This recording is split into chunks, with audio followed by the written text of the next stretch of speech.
दोस्तों इस वीडियो में हम लोग बात करेंगे हिस्ट्री ऑनर्स फोर्थ सेमेस्टर का एक महत्वपूर्ण प्रश्न अक्सर एग्ज़ाम में देखने को मिलता है और वो दो टर्म के बारे में बात करेंगे। एक है चौथ और दूसरा है सरदेशमुखी। ठीक है, ये क्या है इसके विषय में आपको सिर्फ और सिर्फ समझना है। वीडियो को ध्यान से देखिएगा।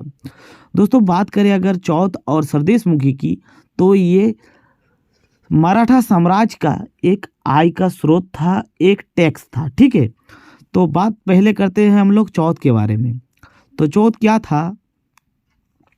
शिवाजी का आय का एक साधन चौथ कर था। ठीक है, जिसे उस पड़ोसी राज्य से वसूल करते थे जिसे वह जीतकर अपने राज्य में मिलाने की अपेक्षा उसे सुरक्षा का भार अपने संरक्षण में लेते हुए उसे स्वयं राज्य करने के लिए मुक्त कर देते थे।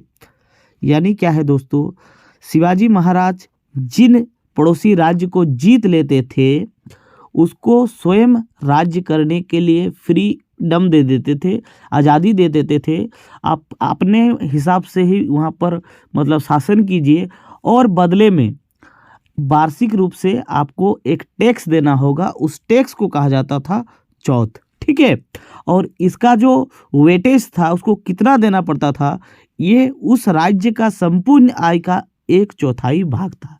यानी अगर साल भर में 4 लाख का इनकम होगा उस राज्य का, तो 1 लाख रुपया शिवाजी महाराज यानी मराठा साम्राज्य को देना होता था। ठीक है, नेक्स्ट है सरदेशमुखी।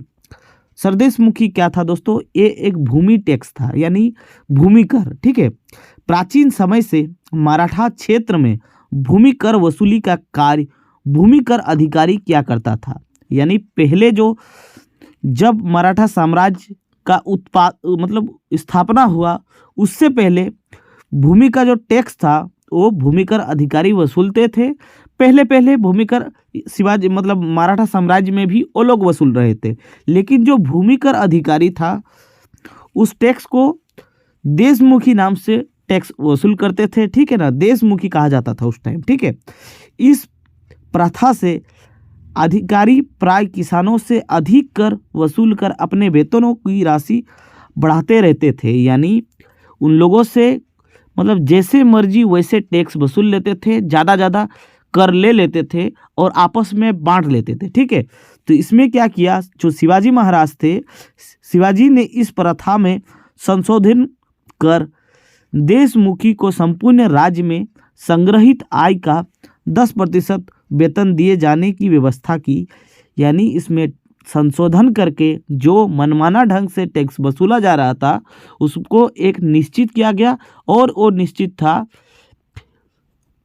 एक दशक भाग। ठीक है, तो याद रखिएगा 1 दशक का भाग का मतलब है 10 किलो अगर उगाया गया तो 1 किलो मराठा साम्राज्य के शासक को, सरकार को देना होता था। ठीक है, जो सरदेशमुखी व्यवस्था कहलाती थी। आई होप ये जो दो टर्म है आपको समझ में आ गया। दोनों का दोनों कर था, दोनों मराठा साम्राज्य से संबंधित थे। दोस्तों अगर वीडियो अच्छा लगा है तो प्लीज़ वीडियो को लाइक कीजिएगा। चैनल पे नए हैं तो चैनल को सब्सक्राइब कर दीजिए।